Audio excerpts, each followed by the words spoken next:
I've been collecting Airfix toy soldier for about 25 years now, and over time I've noticed a few odd little details in the figures themselves and also sometimes on the boxes they came in. Some are well known by collectors and some are just little quirks I kind of stumble on by chance, really. In this video I picked 20 of those curious bits and pieces from the Airfix range to share. Also in there is the first and the last set ever produced, and I think the last one's going to surprise quite a few of you. Plus, we'll have a look at what I think is the rarest figure Airfix ever produced. Let's have a look. Number one, the first and the last. Most people know that this, the Guards Band, was the first toy soldier set ever produced by Airfix in 1959. And I think most people will think that the last set produced was in 1983 with the 1/32 scale set. But the last one was actually in 2011. And that's this one, the World War II British Infantry.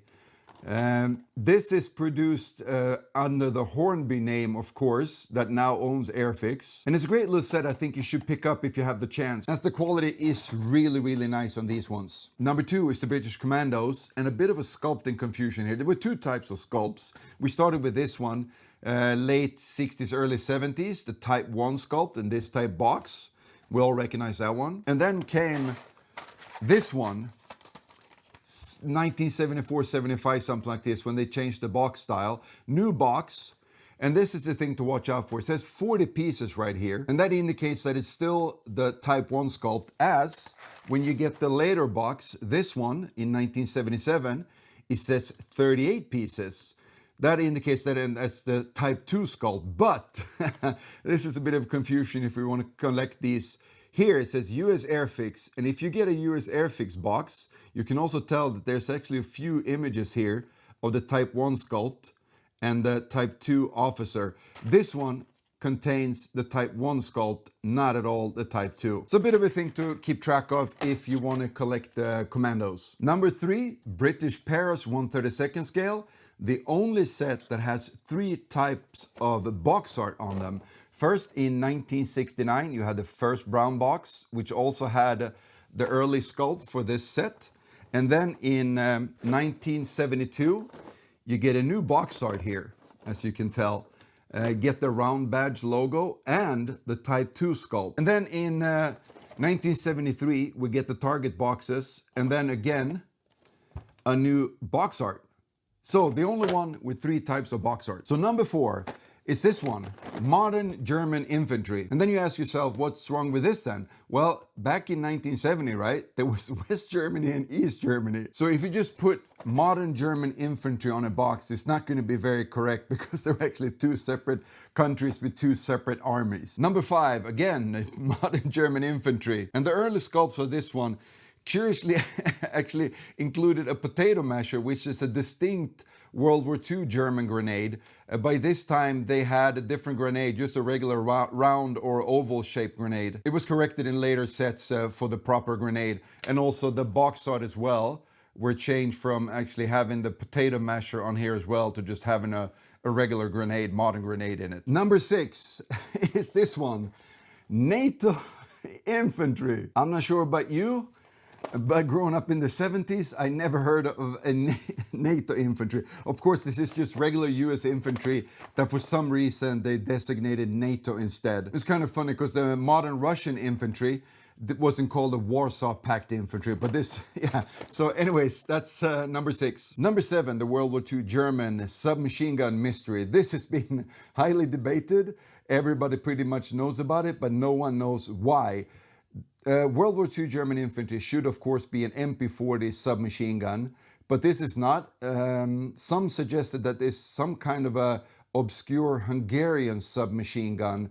It's even hard to find on the internet pictures of this one, but I think it's probably the most discussed Airfix figure ever just because of that anomaly. Number eight is a bit of a pricing relic here. From somewhere in the mid-60s, you have the cowboy set, look like this, but some of them have 50 cents printed on them. I never really found a good explanation what that is, but if I can have a guess, it's probably because some of these were meant for the US market and for some reason they decided to print the price on there right away. Number nine, America versus the US. You're asking me, what? What do you mean America versus? Well, it's just this thing here. The World War II American infantry was called just that, American Infantry. Most other sets that Airfix did is of course the US paratroops and whatnot, and that's of course the correct designation. There's no American infantry, American army. It's a US Army, US Air Force, US Navy. So for some reason, when they first produced that set back in the late 60s, someone at the toy department just figured, well, it's an American infantry set, so we'll call it that. But then later, of course, you get the right US designation. Number 10, the British Paras in 1/32nd scale. The only 1/32nd scale set from Airfix to have two different sculpts. So you have the first version with the box like this, and the figures of course look like this. And then you have second type box, and of course I showed you before there's also a third type artwork for these boxes, but this is the second type sculpt, and of course that's the one that most of us remember, and it's probably one of Airfix's most iconic set of toy soldiers. Number 11, High Chaparral Cowboy Remix. The High Chaparral set is, they did a tie-in with that TV show, but it's really only this one, the cowboy set, with 4 different sculpts added, actually 5 figures, but there's 4 different sculpts to the set. A clever bit of branding, but not much novelty in there. Number 12, the base that was a piece. We're again back at the High Chaparral set that for some reason had one empty base on it. I haven't really been able to find out why, but the cowboy set said 42 pieces on it. And the High Chaparral set did as well. Later they corrected that it's only 41 pieces in the set, but for some reason something happened with that and they still put the 42 pieces in there, even though one was just a base plate. Number 13, British by omission kind of a thing. Since Airfix was a British company, maybe they didn't feel it necessary to put British paratroopers or British infantry on these early sets. But later they changed this to British paratroopers and British infantry. I guess that's because they expanded the range and it just became necessary to let people know that these were actually British. Number 14, cowboys that weren't really cowboys.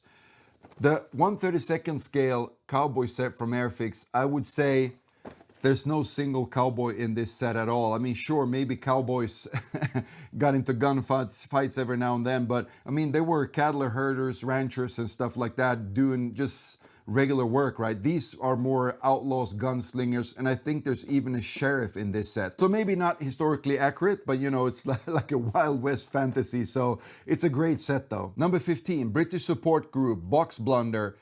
Early rounds of this set, the British Infantry Support Group, is a long-winded name. It actually claimed, like with the other Airfix sets, with 29 figures, someone who actually did the box art just put that in on because all the others had that.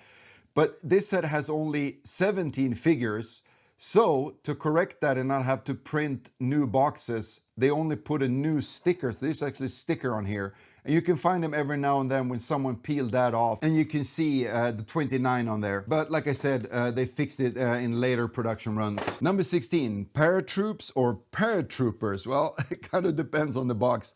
The British paratroops set came with 2 subtle naming inconsistencies. Some of the boxes are labeled paratroops and some paratrooper. It's a tiny detail, but something that just shows the casual inconsistencies of Airfix and packaging over the years. Number 17 is a bit of a multi-pose mashup here. We all know the Japanese infantry box art to look like this over the years. But in 2009, when Hornby re-released the Japanese infantry, they actually used the box art for the multi-pose Japanese infantry. Not sure where that would be. Maybe they lost the original artwork or something, or they just thought this one looked better. Kind of a small but strange thing. Number 18 is one that always kind of puzzled me. In 1973, they released the British Infantry Support Group. All right, so where's the British Infantry? Well, they didn't release that until 1980, about 7 years later, before you actually got the infantry that the support group is supposed to support. So that's kind of a strange thing. And also really weird because, I mean, all the other, like Germans, US, everybody, Japanese had all infantry units, but the British, which only had the commandos and the paratroops. Number 19, the 1/32nd scale German Africa Corps box with 1/72nd scale imposter. This figure was never released in 1/32nd scale. He was in the 1/72nd scale set. And here on the back he is portrayed as well. So maybe if you get this as a kid, you'll be very disappointed that the big figure on the box is not actually in the set. But then again, you pretty much only get fighting poses in this set. So not getting a guy running with a machine gun and an ammo box, I think that would make you pretty happy as a kid. But this is just a very strange decision to put that guy there. Number 20 is what I believe to be the rarest figure Airfix ever made. And it's this little guy here. I'll show you closer up. So it's this one, the Dr. X figure from the Dr. X Adventure Train set. That set wasn't sold much. It's really hard to find on eBay. I managed to find 2 over the years. Yeah, you get the black commandos as well. The submachine gunner and the Bren gunner. Kind of neat, the only commandos in black you can find. So even though this is probably the rarest figure you can find from Airfix, I don't think you'd get all that much for it if you try to sell just one separate on, let's say, eBay or another auction site. Since I don't think that train set sold that much, people don't have any relationship with this figure whatsoever. And I mean, you have to be like some super hardcore collector to get just one little plastic 1/72 scale figure. So yeah, rare, but I don't think very expensive whatsoever. Yeah, so that was my little tour through 20 little odd bits and pieces from the Airfix toy soldier range. Of course, there's more than these. I have a few more, and I bet you there's a lot of you guys out there that have some that I don't know of. So put them in the comments, see if I can maybe put together another list of 20 little odd bits and things from the Airfix range. But I guess that's it for this video. Catch you guys in another one. Cheers!